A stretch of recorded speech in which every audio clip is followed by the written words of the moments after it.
This channel does not promote any violent, harmful, or illegal activities. All content provided by this channel is meant for an educational purpose only. Top quality और consistent performance के लिए सिर्फ silver pumps नाम याद रखना। আর অপরদিকে কসবা ধর্ষণ কাণ্ডে বিতর্কিত মন্তব্যের জের দলের শোকজে নিঃশর্ত ক্ষমা চেয়ে সুব্রত বক্সিকে চিঠি দিলেন কামারহাটির তৃণমূল বিধায়ক।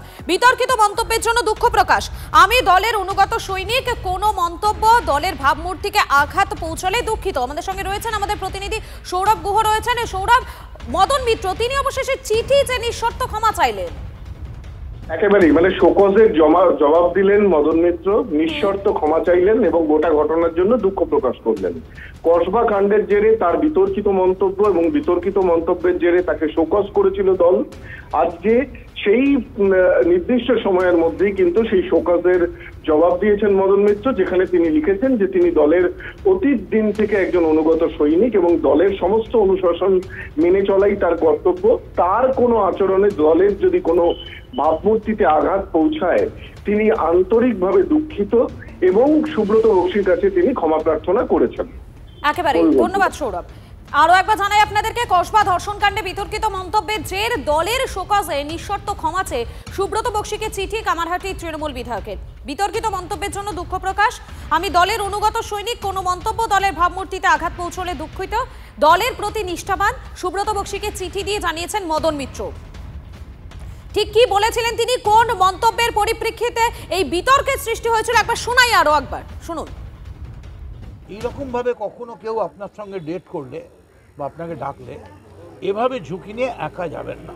যদি আপনার কাউকে মনে হয় তাকে আপনি চেনেন, তার চরিত্র ভালো নয়, সে আপনাকে কোনো একটা পদ বা চাকরি বা কিছু পাইয়ে দেওয়ার জন্যে একটা নির্জন পরিত্যক্ত দিনে এমন একটা জায়গায় ডাকছে যেখানে কোনো লোকজন নেই, তার চরিত্র ভালো নয়, সেখানে শাসক দলের নয়, বিজেপি সিপিএম বলে কেউ নয়, যে কোনো দুর্বৃত্ত ক্যারেক্টারের লোক যদি আপনাকে ডাকে আপনি মানুষকে জানিয়ে যান, থানায় জানিয়ে যান, বাবা মাকে জানান।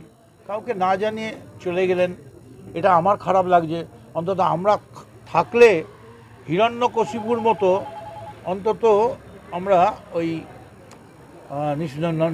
নৃসিংহ অবতারের মতো অন্তত রক্তের নলিটা তো ছিঁড়ে দিতে পারতাম। এই ঘটনা থেকে অন্যান্য মেয়েরাও সিদ্ধান্ত নেবে, কেউ কখনো আলাদাভাবে কোথাও ডাকলে যাবেন না। কিছু না পারেন অন্তত তৃণমূলের অফিসে গিয়ে যারা দায়িত্বে আছেন তাকে বলুন আমাদের কর্মীরা সঙ্গে যাবে। আপনারা শুনলেন কোন মন্তব্য, যে মন্তব্যকে ঘিরে এত বিতর্ক মদন মিত্র, সেই মন্তব্য আপনাদেরকে শোনালাম। আমাদের সঙ্গে এই মুহূর্তে টেলিফোন লাইনে রয়েছেন জগন্নাথ চ্যাটার্জি, বিজেপি নেতা। আপনাকে স্বাগত টিভি9 বাংলায়। মদন মিত্রতে একেবারে আমরা দেখতে পেলাম দলের পক্ষ থেকে শোকজ, তারপরে চিঠি চেয়ে নিঃশর্ত ক্ষমা চাইলেন মদন মিত্র। কি বলবেন এই বিষয়ে? ক্ষমা চাওয়ার পার্টটা আমি শুনতে পেলাম না, কিন্তু ওই শেষ বাক্যটি শুনতে পেলাম এবং এতে আমি তো রীতিমতো ভয় পেয়ে উঠেছি, আটকে উঠেছি। উনি বলছেন একা কোথাও না যেতে, সঙ্গে তৃণমূল কর্মীদের নিয়ে যেতে। এই তো মনোজিৎ মিশ্র কি ছিল? সিপিএম কর্মী ছিল, কংগ্রেস কর্মী ছিল, না বিজেপি কর্মী ছিল? উনি তো আরো ভয়ঙ্কর কথা না বলে দিলেন। বাংলার মেয়েদের, বাংলার লক্ষ্মীদের এখন তিনি বলছেন নিরাপত্তা দেবে তৃণমূল কর্মীরা। কারা আরজিকর আন্দোলনে ধর্ষককে বাঁচাতে চাইছিল? আপনারাই সে সময় বলেছিলেন, কি সব নাম ছিল সেসব তাদের। তার তো সবাই তৃণমূলের এস্টাবলিশ নেতা, ডাক্তার নেতা ছিল, ডাক্তারি ছাত্র নেতা। তো মদন মিত্রের এই অশনি সংকেত এই কথার মধ্যে আমি তো দেখছি তো ক্ষমা চাওয়ার উল্টে এ তো রীতিমতো বাংলার মহিলাদের, বাংলার মেয়েদের জন্য চিন্তার বিষয় যে প্রয়োজনে তৃণমূল কর্মীদের সঙ্গে নিয়ে যান। তৃণমূল কর্মীদের সঙ্গে নিয়ে মেয়েদের নিরাপত্তা থাকে নাকি? পরপর ঘটনাগুলি ধর্ষণের কি বলছে? একেবারেই ধন্যবাদ। আমাদের সঙ্গে টেলিফোন লাইনে ছিলেন বিজেপি নেতা জগন্নাথ চ্যাটার্জি। এই মুহূর্তে আমাদের সঙ্গে সুজন চক্রবর্তী রয়েছেন, সিপিএম নেতা। আপনাকে স্বাগত টিভি9 বাংলায়। মদন মিত্রর একটি মন্তব্য, যে মন্তব্যকে কেন্দ্র করে এত শোরগোল, তারপরে আমরা শোকজও দেখতে পেলাম, আর এবারে চিঠি লিখে মদন মিত্র নিঃশর্ত ক্ষমাও চাইলেন। দেখুন, মদন মিত্র নিঃশর্ত ক্ষমা চাইলো, তাকে শোকজ করা হলো ইত্যাদি। তার চাইতে জঘন্যতম কল্যাণ বন্দ্যোপাধ্যায়, তিনি কি ক্ষমা চেয়েছেন? তাকে কি শোকজ করা হয়েছে? তিনি তো তার মনের ভাব প্রকাশ করে দিয়েছেন যে মহিলাদের সম্পর্কে তার মনোভাব কি। দলের সাংসদ তার সম্পর্কেও যেভাবে পারলে প্রায় কটু কথা বলেছেন, ওর চাইতে বেশি কটু কথা কি হতে পারে? ফলে বা আদারওয়াইজ বাকি যা উনি বলেছেন তাতে মর্যাদা সম্মান মহিলাদের বাড়াবার তো কোনো গল্পই নেই, বরঞ্চ ধ্বংস করার মনোভাব। তো সেক্ষেত্রে কিছু করতে পারলো না, বললো না, হঠাৎ মদন কেন? আর মদনকে শোকজ করা হলো কি মদন ক্ষমা চাইলো? আরে মদন তো বরঞ্চ স্বচ্ছভাবে স্পষ্টভাবে ওর বাস্তবতাটা বলে দিয়েছে যে মেয়েদের কোনো নিরাপত্তা নেই। একা একা মেয়েরা কেন যাবে তৃণমূলের নেতাদের কাছে? তৃণমূলের নেতারা বিপজ্জনক, তার কাছে একা একা যেতে নেই, গেলে দলবদ্ধভাবে যেতে হয়। একা একা গেলে এই সমস্ত বিপদের চান্স বেশি। এই স্বীকারোক্তি করেছে বলে, সতর্ক করেছে বলে মদনের বিপদ হয়েছে, আর কল্যাণের কোনো অসুবিধা নেই। একেবারে ধন্যবাদ। আমাদের সঙ্গে টেলিফোন লাইনে ছিলেন সিপিএম নেতা সুজন চক্রবর্তী, কংগ্রেস নেতা সৌম্য রায় এই মুহূর্তে আমাদের সঙ্গে রয়েছেন। আপনাকে স্বাগত টিভি9 বাংলায়। মদন মিত্র তিনি আবারও একটা বিতর্কিত মন্তব্য করেছিলেন কসবা কাণ্ড নিয়ে, যাকে নিয়ে রীতিমতো ঝড় উঠেছিল, এবং সেই মদন মিত্রকে শোকজের পর আমরা দেখতে পেলাম তিনি নিঃশর্ত ক্ষমা চেয়েছেন চিঠি লিখে। কি বলবেন এ বিষয়ে? দেখুন, ওই সারেন্ডার করে ফেলেছেন আর কি। সারেন্ডার না করলে তো আর উপায় নেই। তার কারণ হচ্ছে অনেক বড় মাথা জড়িত, বড় বড় লোকেরা সব এর মধ্যে ইনভলভ। আর এই ঠক বাজতে গা উজাড় হয়ে যাবে, কতজনকে সাবধান করবেন? কল্যাণ ব্যানার্জির ক্ষেত্রে চুপ, মদন মিত্রের ক্ষেত্রে একেবারে মানে বিস্ফোরিত। হুমায়ুন কবিরের ক্ষেত্রে এক কথা বলছেন, মদন আর অনুব্রত মণ্ডলের ক্ষেত্রে দল আরেক কথা বলছে। তো বিষয়টা আসলে কি বলুন তো, বিষয়টা হচ্ছে যে ওই ছেঁড়া কাঁথার মতো কোন দিকে আর সেলাই করবেন। এই ড্যামেজ কন্ট্রোল করার চেষ্টা, ড্যামেজ আর কন্ট্রোল হওয়ার নয়। তাই সুব্রত বাবুরা বৃথা চেষ্টা করছেন অরণ্যে রোদন। তৃণমূল কংগ্রেসের আসল চিত্র রূপ মানুষের সামনে প্রকাশ্যে চলে এসছে, যে অপরাধীরা মনে করে এটা তাদের সরকার। ফলে এই জিনিস আর বেশি দিন চলবে না, মানুষ এর জবাব সুদে আসলে মিটিয়ে দেবে। একেবারে ধন্যবাদ। আমাদের সঙ্গে টেলিফোন লাইনে ছিলেন কংগ্রেস নেতা সৌম্য রায়।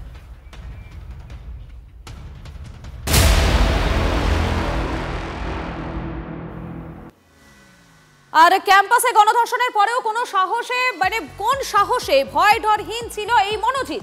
এটাই তো হচ্ছে সবথেকে বড় প্রশ্ন। কেন এত বড় অপরাধের পরেও কেন পালায়নি মনোজিৎ এবং তার সাগরেদরা? মনোজিতের ফোন ডিটেলসে মিলেছে চাঞ্চল্যকর তথ্য। আমাদের সঙ্গে রয়েছেন আমাদের প্রতিনিধি কৌস্তব রয়েছেন। কৌস্তব, এত বড় একটা অপরাধ এবং সেই অপরাধের পর আমরা দেখতে পেলাম পুরো ভিডিওগ্রাফি, তারপরেও এই যে মনোজিৎ এবং তার গ্যাং, তারা একেবারে বলা যেতে পারে ভয় ডরহীন ভাবে কলেজের ক্যাম্পাসে ঘুরে বেড়াচ্ছিল, কি করে? একেবারেই দেখো, মনোজিতের যে ফোন ডিটেলস, সেই ফোন ডিটেলসে কিন্তু চাঞ্চল্যকর তথ্য মিলেছে। সূত্রের খবর যে সেই ঘটনার দিনকে অত বড় অপরাধ করার পরেও কিন্তু ভাবলেশহীনভাবেই কিন্তু ছিলেন এই মনোজিৎ এবং তার দুই সাগরেদরা। বরঞ্চ সাগরেদদের আশ্বস্ত করে তাদেরকে বাড়ি পাঠিয়ে দেন এই মনোজিৎ মিশ্র। এবং সেদিনকে ঘটনার দিনকে সেই ঘটনা ঘটে যাওয়ার পরেও বেশ কিছুক্ষণ ক্যাম্পাসে ছিলেন এই মনোজিৎ।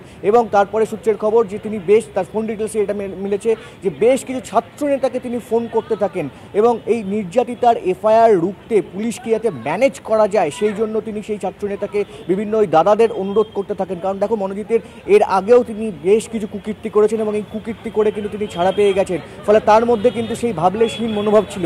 এবং সেই ঘটনা, অর্থাৎ যে অত্যাচারের যে পাশবিক ভিডিও, সেই ভিডিও করার যেহেতু সেই ভিডিও করেছিলেন, তার জন্য তিনি মনে করেছিলেন যে সেই নির্যাতিতাকে সহজে ব্ল্যাকমেল করা যাবে। ফলে সেই ভয়ে তিনি এফআইআর করবেন না। এবং সেই জন্যই কিন্তু মনোজিৎ এবং তার যে দুই সাগরেদ, অর্থাৎ জাইব আহমেদ এবং প্রমিত মুখোপাধ্যায়, তারা এই তিনজন কিন্তু গা ঢাকা দেননি, বরঞ্চ তারা বহাল তবিয়াতে ছিলেন। তারা মনে করেছিলেন যে এইবারেও কিছু একটা করে হয়তো ঠিক ম্যানেজ হয়ে যাবে। কিন্তু এবারে যে ম্যানেজ হবে না, সেই নির্যাতিতা ছাত্রী যে পুলিশের কাছে এফআইআর করতে যাবেন, পুলিশের কাছে অভিযোগ করতে যাবেন এবং তার যে সঠিক পদক্ষেপ হবে তা ঘুণাক্ষরেও আন্দাজ করতে পারেননি এই কসবা ধর্ষণকাণ্ডে মূল অভিযুক্ত মনোজিৎ মিশ্র।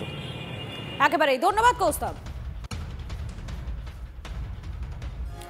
কসবার আইন কলেজে ছাত্রীকে গণধর্ষণে মূল অভিযুক্ত মনোজিতের পুলিশ হেফাজত শেষ। আজ ফের 4 জনকে পেশ করা হবে আদালতে এবং নির্যাতিতার বয়ানের সঙ্গে মিলে যাচ্ছে পারিপার্শ্বিক তথ্য প্রমাণ। ল কলেজের সিসি ক্যামেরায় ধরা পড়েছে ছাত্রীকে টেনে নিয়ে যাওয়ার দৃশ্য। আমাদের সঙ্গে রয়েছেন আমাদের প্রতিনিধি সুপ্রিয় রয়েছেন। সুপ্রিয়র কাছে চলে যাবো। সুপ্রিয়, পুলিশ হেফাজত শেষে আজ আবারও 4 জনকে আদালতে পেশ করা হবে। পুলিশ সূত্র মারফত কি জানতে পারছো? এই 4 জনকে কি আবারও নিজেদের হেফাজতে চাইতে পারে পুলিশ?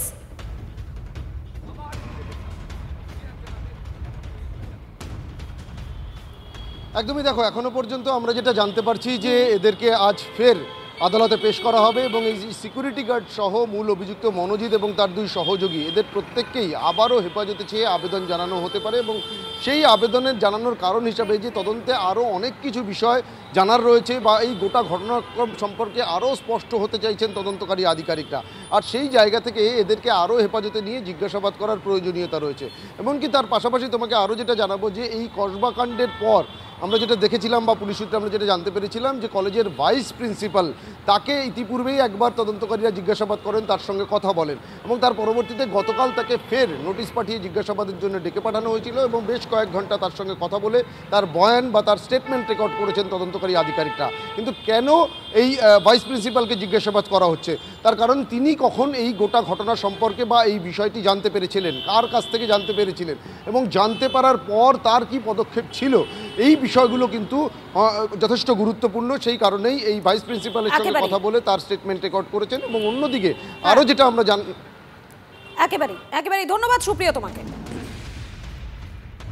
আপনি ভাবুন যে প্রথম মনোজের কথা আসছিল, সে নাম লিখেছে, সে কে? সে ওই কলেজ থেকে পাস করা একজন লয়ার, তারপর ওই কলেজে একজন ডেলিগেটেড ওয়ার্কার হিসাবে, কন্ট্রাকচুয়াল হিসেবে কি করে কাজ করতে পারে একজন লয়ার? নাকি এর পিছনে অন্য বড় উদ্দেশ্য আছে যেটা কলেজ কর্তৃপক্ষ জানতো? কারণ ওখানকার যে ভাইস প্রিন্সিপাল ছিলেন মহিলা, তার চোখ মুখ দেখে মনে হচ্ছিল তিনি কিছুই জানেন এবং খুবই অসহায়, এই লোকগুলোর সামনে অসহায় এবং পরিস্থিতির কারণে অসহায়, তিনি কিছু বলতে পারছেন না। তো এই কজন লোক আর কিছু গ্যাং নিয়ে তারা কলেজে অ্যাডমিশন থেকে সব কিছু চালাতো, যা কিছু হয়েছে ওদের জানাশোনা এবং ওদের ইচ্ছায়, কারো হিম্মত ছিল না তাদের বিরুদ্ধে কিছু করা। ক্যাম্পাসেই ছাত্রীকে গণধর্ষণের অভিযোগ ওঠার 6 দিন পর কড়া পদক্ষেপ শিক্ষা দপ্তরের। অবশেষে মূল অভিযুক্ত মনোজিৎকে অস্থায়ী কর্মীর পদ থেকে বরখাস্ত করল কলেজ কর্তৃপক্ষ। বহিষ্কার করা হলো 2 পড়ুয়া প্রীতম এবং জয়ীবকে। উচ্চশিক্ষা দপ্তরের নির্দেশের পর সিদ্ধান্ত কলেজ কর্তৃপক্ষের। কসবা কাণ্ডের পর 7 দফার নির্দেশিকা দিয়েছে বিকাশ ভবন। নিষিদ্ধ করা হয়েছে ক্যাম্পাসে বহিরাগত প্রবেশ। শোকজ করতে হবে কলেজের নিরাপত্তার দায়িত্বে থাকা সংস্থাকে। এছাড়াও নিয়মিত ইন্টারনাল কমপ্লেন্ট কমিটির বৈঠক ডাকতে নির্দেশ দেওয়া হয়েছে।